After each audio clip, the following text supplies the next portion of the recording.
ukimubona ushobora gukeka ko afite ikibazo cyo mu mutwe cyangwa se nk'uwataye ubwenge bitewe n'uko agaragara mu myambaro icitse kandi isa nabi. Gusa amaze kumenyekana ku buryo amavideo akora cyangwa se amashusho ye aho ageze akomeje kwigarurira abantu batari bake abije ku mbuga nkoranyambaga ze zitandukanye, by'umwihariko ku rubuga rwa TikTok, Instagram, Facebook, YouTube n'ahandi.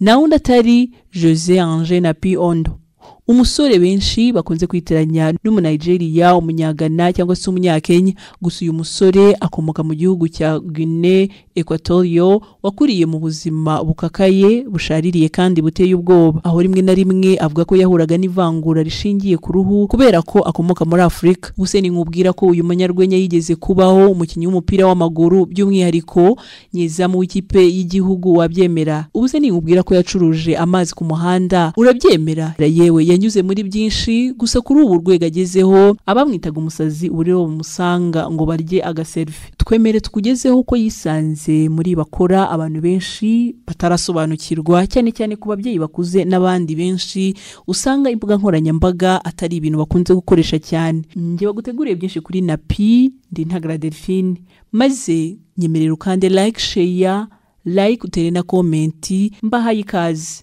Ushobora kuba ukunda kureba amavideo y'uyu mugabo, cyangwa se ukunda gusetswa nawe, cyangwa se nanone ukamugira umugoba bitewe n'ukuntu akunda kwiyenza. Napi ni umunyarwenya ukomoka kandi wakuriye mu gihugu cya Guinea.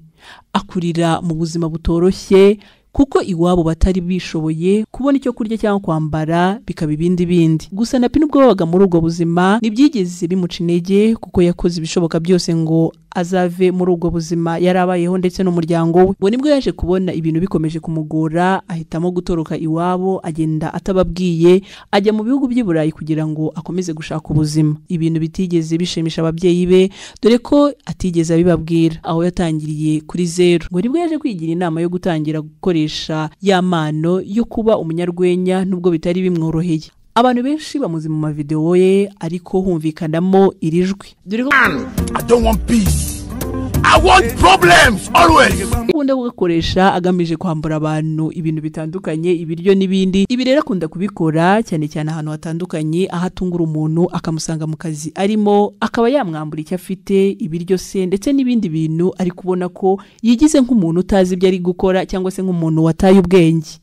Ibi rero akomeza kubikora, benshi batabizi bakaba banabirakariramo, ariko kuri we avuga ko nta mutima mubi abagamije. Ngo Napi noneho yatangiye kubikora kinyamwuga, aho yaje gukomeza amashuri arabyigira kugira ngo abikore kinyamwuga cyangwa se profession. Ngo nyuma y'imyaka 4 ari mu Burayi yatangiye kumenyekana, benshi bakamwita umurwayi wo mu mutwe, abandi batangira kumubwira nabi ati urasebya Afrika, ni wakabaye witwara gutyo kandi uri umuntu mukuru. Gusa ngo ibyo ntiyabyitagaho cyangwa se ngo be byamuca intege, ahubwo yarakomeje arakora kuko yarazi icyo ashaka. Ngo nibyaje gutinda kuko amakuru ngo yaje kugera no kuri mama we, ati umwana wawe noneho yarasaze, ngo yirirwa yambura abantu ibiryo, abandi akabatesha umutwe mu kazi. Ibyiza nuko wamukura hari ahantu ubundi akagaruka muri Afrika. Ngo Napi akimenya uburyo mama we yamurakariye, ngo byamufasha igihe kinini kugira ngo yumvishe mama we ko akaza akora atari ukuba yataye umutwe, ahubwo ari impano yisanzemo kandi agomba kuyigaragaza.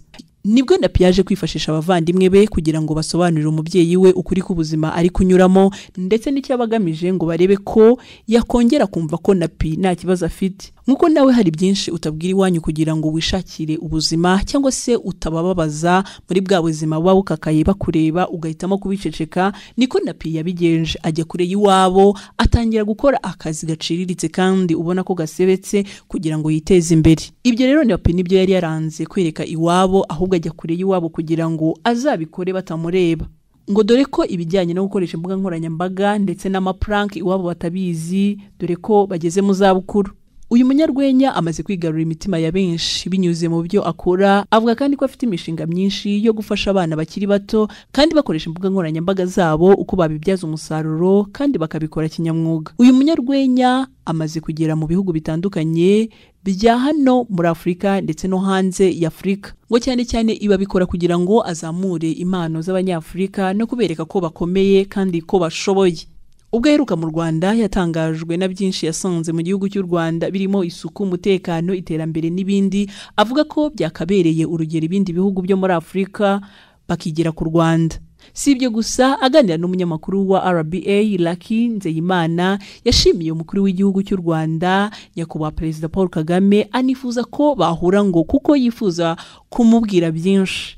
Yashimye urukundo ndetse n'urugwiro yakirijwe akigera mu Rwanda. Avuga ko mu bihugu byose yagenzemo u Rwanda rufite umwihariko rukoramo ibintu byarwo kandi ku murongo. Ngayo nguko, ese nawe Napi ujye umukurikira? Ese nawe hari amavideo ureba ukabona guteye ubwoba? Biriya byose abikora ariko afite intego, ari kugira ngo impano z'abana bato zizamuke kandi bakoreshe n'izi mbuga nkoranyambaga kugira ngo zitere imbere. Ngayo nguko uyu munsi n'uwo twari twaguteguriye. Ese nuwe mustari, umunyarwenya, umuririmbyi cyangwa se undi muntu ubona udasanzwe wifuza ko twaguteguriraho ubutaha? Ngayo nguko urugendo rw'umunyarwenya Napi, aho yatangiriye bamwita umurwayi wo mu mutwe, none bakaba yifuzwa na benshi. Urakoze cyane. Siga like, share, comment, ukore na subscribe. Mwari kumwe na Ntagara Delphine. Bifurije kwa Mukaronga.